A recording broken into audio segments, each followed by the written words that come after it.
Welcome back to clean news MP. चलिए देखते हैं मध्य प्रदेश की 25 फटाफट बड़ी खबरों को। इससे पहले आप न्यूज को कहां से देख रहे हैं, हमें कमेंट में बताना बिल्कुल ना भूलें। साथ ही हमारे फेसबुक पेज को भी फॉलो करें। फेसबुक पेज का लिंक डिस्क्रिप्शन में दिया गया है। देश में 11 इंडस्ट्रियल कॉरिडोर बन रहे, मध्य प्रदेश से निकलेगा नागपुर इंडस्ट्रियल कॉरिडोर। प्रधानमंत्री नरेंद्र मोदी के नेतृत्व में देश में 11 इंडस्ट्रियल कॉरिडोर का निर्माण हो रहा है। इसमें नागपुर इंडस्ट्रियल कॉरिडोर के प्रस्ताव को प्राथमिकता से बनाने की बात हुई। ये कॉरिडोर मध्य प्रदेश के मुरैना, ग्वालियर, गुना, भोपाल, होशंगाबाद, बैतूल से होकर निकलेगा। गुरुवार को केंद्रीय वित्त मंत्री निर्मला सीतारमण की अध्यक्षता में देश के 6 राज्यों के मुख्यमंत्री इस वीडियो कॉन्फ्रेंस में शामिल हुए। मध्य प्रदेश के मुख्यमंत्री शिवराज सिंह चौहान जबलपुर के डुमना एयरपोर्ट से वीडियो कॉन्फ्रेंस से जुड़े। मुख्यमंत्री ने कहा कि मध्य प्रदेश के कई जगह अलग अलग क्लस्टर चिन्हित कर इसके लिए जमीन देने का कार्य प्रारंभ कर दिया गया है। इस वर्ष भी देर से होगी इंजीनियरिंग कॉलेजेस में प्रवेश प्रक्रिया। प्रदेश में इस बार इंजीनियरिंग कॉलेजेस में प्रवेश की प्रक्रिया लेट शुरू होगी। हर वर्ष जुलाई में प्रवेश प्रक्रिया शुरू हो जाती थी और सितंबर अक्टूबर तक प्रवेश बंद कर दिए जाते थे, लेकिन इस बार स्थिति अलग है। अब तक सीबीएसई, 12वीं और जेईई मेन के परिणाम ही नहीं आए हैं। ऐसे में काउंसलिंग कराने वाला संस्थान डायरेक्टोरेट ऑफ टेक्निकल एजुकेशन प्रवेश प्रक्रिया के लिए तैयार ही नहीं कर पा रहा। जब तक डीटीई को जेईई के परिणाम नहीं मिल जाते, तब तक प्रवेश प्रक्रिया शुरू नहीं हो पाती है। हाईकोर्ट का तल्ख सवाल, क्या सरकारी कॉलेज से पीजी कोर्स करने वालों को ही मिलेगी नियुक्ति? नोटिस जारी कर मांगा जवाब। मध्य प्रदेश हाईकोर्ट ने एक बड़ी सुनवाई के दौरान चिकित्सा शिक्षा विभाग से पूछा है, क्या सिर्फ मेडिकल कॉलेज से ही पीजी कोर्स करने वालों को नियुक्ति का प्रावधान है? दरअसल ऐसा इसलिए हो रहा है क्योंकि एक बार फिर से निजी और शासकीय का विवाद शुरू हो गया। मामला हाईकोर्ट पहुंचने के बाद इस पर बहस जारी है। वहीं इस मामले में एचसी ने गांधी मेडिकल कॉलेज के डीन सहित मेडिकल एजुकेशन विभाग के प्रमुख सचिव और डायरेक्टर को नोटिस जारी कर जवाब मांगा है। जबलपुर रेलवे स्टेशन की बढ़ेगी सुरक्षा, लगेंगे वीडियो निगरानी सिस्टम। जबलपुर रेलवे स्टेशन की सुरक्षा व्यवस्था को रेलवे और मजबूत करने जा रहा है। इस स्टेशन पर रेलवे वीएसएस सिस्टम यानी वीडियो निगरानी सिस्टम लगाएगा। इसकी मदद से रेलवे स्टेशन के अंदर बाहर ही नहीं बल्कि ट्रेन में चढ़ने और उतरने वाले यात्रियों पर नजर रखी जाएगी। ये काम रेलवे की एक संस्था रेलटेल करेगी। इस योजना के पहले चरण में जबलपुर समेत देश के 756 रेलवे स्टेशन को लिया गया है। इसमें पश्चिम मध्य रेलवे के 15 स्टेशन शामिल हैं। लीना मणिमेकलाई पर लुकआउट सर्कुलर जारी करने केंद्र से अनुरोध करेगी एमपी सरकार। मध्य प्रदेश सरकार मां काली के विवादास्पद पोस्टर मामले में फिल्म निर्देशक लीना मणिमेकलाई के खिलाफ लुकआउट सर्कुलर जारी करने का आग्रह करेगी। ये परिपत्र केंद्र सरकार को भेजा जाएगा। मध्य प्रदेश के गृह मंत्री डॉक्टर नरोत्तम मिश्रा कहते हैं कि झूठी लोकप्रियता के लिए मणिमेकलाई एक वर्ग विशेष को उकसा रही हैं। समाज में वैमनस्यता फैलाने के लिए मध्य प्रदेश सरकार ट्विटर को भी नोटिस देगी। उनसे समाज में वैमनस्यता फैलाने वाले संदेशों को रोकने के लिए कहा जाएगा। हो कि मणिमेकलाई ने वेब सीरीज काली के पोस्टर में देवी काली को सिगरेट पीते और भगवान शिव और मां पार्वती को बीड़ी पीते दिखाया, जिस पर हिंदू धर्मावलंबियों ने कड़ी आपत्ति ली है। मध्य प्रदेश में दिव्यांग और कल्याणी पेंशन मंजूर करने के अधिकार अब ग्राम पंचायतों के पास नहीं। राज्य शासन ने दिव्यांग, कल्याणी या विवाहिता पेंशन स्वीकृत करने के अधिकार ग्राम पंचायतों से छीन लिए हैं। अब ग्राम पंचायत प्रस्ताव तैयार कर जनपद पंचायत को भेजेगी और मुख्य कार्यपालन अधिकारी जनपद पंचायत पेंशन प्रकरणों को मंजूर करेंगे। पेंशन प्रकरण स्वीकृति में देरी और गड़बड़ी के चलते शासन ने ये निर्णय लिया है। सामाजिक न्याय और निःशक्त जन कल्याण विभाग ने इस संबंध में निर्देश जारी कर दिए। केंद्र और राज्य सरकारें इंदिरा गांधी राष्ट्रीय विधवा पेंशन, इंदिरा गांधी राष्ट्रीय निःशक्त पेंशन और समग्र सामाजिक सुरक्षा पेंशन के तहत कल्याणी पेंशन, दिव्यांग पेंशन, दिव्यांग शिक्षा प्रोत्साहन राशि, मुख्यमंत्री अविवाहिता पेंशन सहित अन्य पेंशन देगी। तीसरे चरण की तैयारी पूरी। 39 जिलों के 92 विकास खंड में आज 8 जुलाई को होंगे मतदान। 40,000 से अधिक पुलिस बल की ड्यूटी। मध्य प्रदेश में पंचायत चुनाव के तीसरे चरण की तैयारी पूरी कर ली गई है। इस तीसरे चरण के चुनाव के लिए 39 जिले के दौरान 92 विकास खंड में आज 8 जुलाई को मतदान किया जाएगा, जिसमें 1,13,00,000 मतदाता अपने मताधिकार का प्रयोग करेंगे। सुबह 7 बजे से मतदान की प्रक्रिया शुरू होगी। इसके लिए भारी पुलिस बल की तैनाती सहित संवेदनशील मतदान केंद्रों पर नजर रखने के कड़े निर्देश दिए गए हैं। राज्य निर्वाचन आयुक्त बसंत प्रताप सिंह ने बताया कि त्रिस्तरीय पंचायत आम निर्वाचन 2022 के तीसरे और अंतिम चरण का मतदान आज 8 जुलाई को सुबह 7 से दोपहर 3 बजे तक होगा। कर्मचारियों के हित में हाईकोर्ट का बड़ा फैसला, जल्द होगा 5 महीने के बकाए वेतन का भुगतान। हाईकोर्ट ने एक बार फिर से कर्मचारियों को बड़ी राहत दी है। हाईकोर्ट ने निर्देश जारी करते हुए कहा कि विभाग के सभी वरिष्ठ अधिकारियों के वेतन को तब तक रोका जाएगा जब तक कर्मचारियों टीचर्स के वेतन का भुगतान नहीं किया जाता। इतना कि उच्च न्यायालय ने पूर्वी दिल्ली नगर निगम को 5 महीने से टीचर्स को वेतन भुगतान न करने पर फटकार लगाई और शिक्षकों के वेतन जारी करने के प्रयास करने को कहा, जिसके बाद जल्द कर्मचारियों को एरियर्स का भुगतान किया जाएगा।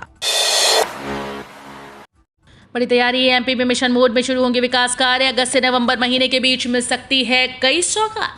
मध्य प्रदेश में विकास कार्य का खाका तैयार कर लिया गया है। दरअसल नगरीय निकाय पंचायत चुनाव के संपन्न होते ही एक बार फिर से विकास कार्य मिशन मोड में शुरू किया जाएगा।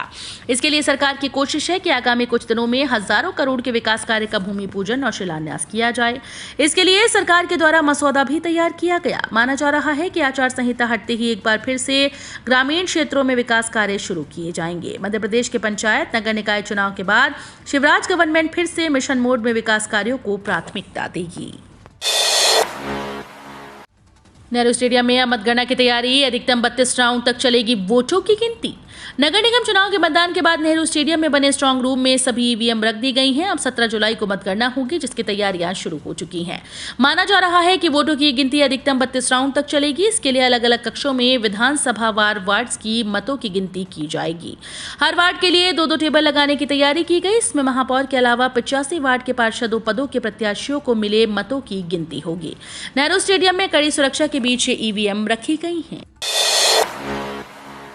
स्कूल फीस अन्य मदों पर गाइडलाइन का पालन करना अनिवार्य। स्कूल का होगा निरीक्षण, अभिभावक छात्रों को मिलेगा लाभ।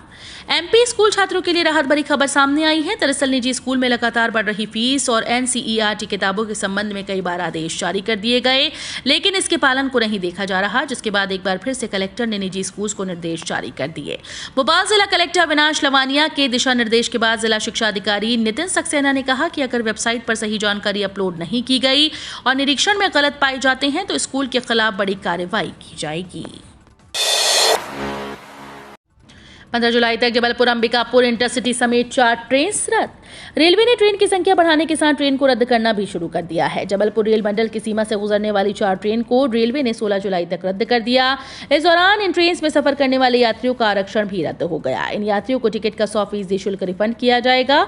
जानकारी के मुताबिक दक्षिण पूर्व मध्य रेलवे बिलासपुर मंडल के द्वारा पश्चिम मध्य रेल से संबंधित 4 जोड़ी ट्रेन को पहले 9 जुलाई तक के लिए निरस्त किया गया था। इन ट्रेन को अब 16 जुलाई तक के लिए रद्द कर दिया गया है।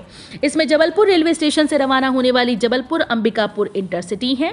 दरअसल जबलपुर से अंबिकापुर जाने के लिए एकमात्र इंटरसिटी है, जिसे रेलवे पिछले 4 माह से लगातार रद्द कर रहा है।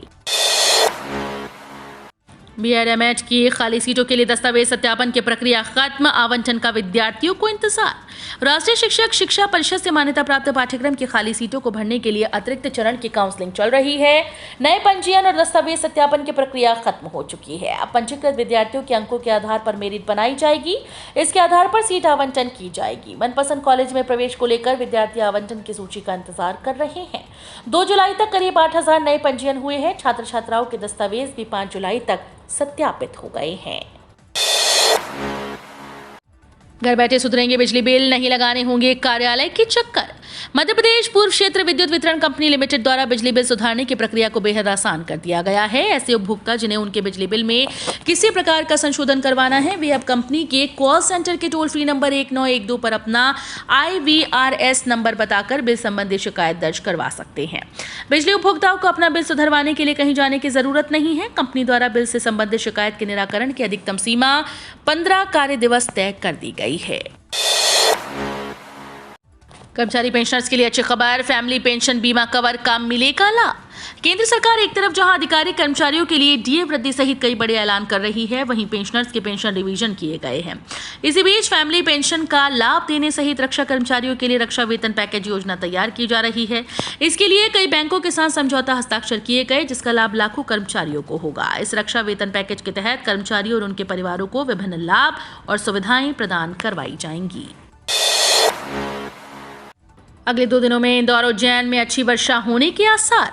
मध्य प्रदेश को पार करने के बाद गुजरात के कच्छ में बना कम दबाव के जिस क्षेत्र के कमजोर होकर खत्म होने की उम्मीद की जा रही थी, वो पाकिस्तान पहुंचकर गहरे कम दबाव के क्षेत्र में परिवर्तित हो गया है। इसके ताकतवर होने से इस मौसम प्रणाली से monsoon trough line Madhya Pradesh के गुना और जबलपुर से होकर गुजर रही है। मौसम विज्ञानियों के मुताबिक शुक्रवार शनिवार को इंदौर, उज्जैन, नर्मदापुरम, भोपाल, जबलपुर, शहडोल और भोपाल संभागों के जिलों में गरज चमक के साथ वर्षा होने के आसार हैं। इस दौरान कहीं कहीं भारी बारिश भी हो सकती है। कमलनाथ ने किसे चेताया, 15 महीने बाद होगा इंसाफ। पूर्व मुख्यमंत्री और प्रदेश कांग्रेस कमेटी के अध्यक्ष कमलनाथ ने कहा कि कांग्रेस पंचायत से लेकर राज्य स्तर तक पुलिस और प्रशासनिक तंत्र के दुरुपयोग के हर मामले की सूची तैयार करेगी। इसी के साथ उन्होंने अधिकारियों को चेतावनी देते हुए कहा कि पद का दुरुपयोग और ज्यादती करने वाले अधिकारियों का 15 महीने के बाद इंसाफ होगा।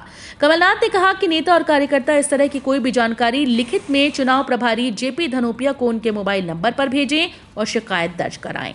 कांग्रेस इस बारे में सूची तैयार करेगी। राज्यपाल का 1 साल का कार्यकाल पूरा, विश्वविद्यालय में कल लगेंगे पौधे। राज्यपाल व कुलाधिपति मंगूभाई पटेल का 1 साल का कार्यकाल आज 8 जुलाई को पूरा होगा। इस मौके पर राजभवन ने प्रदेश भर के विश्वविद्यालय में पौधारोपण को लेकर निर्देश दिए।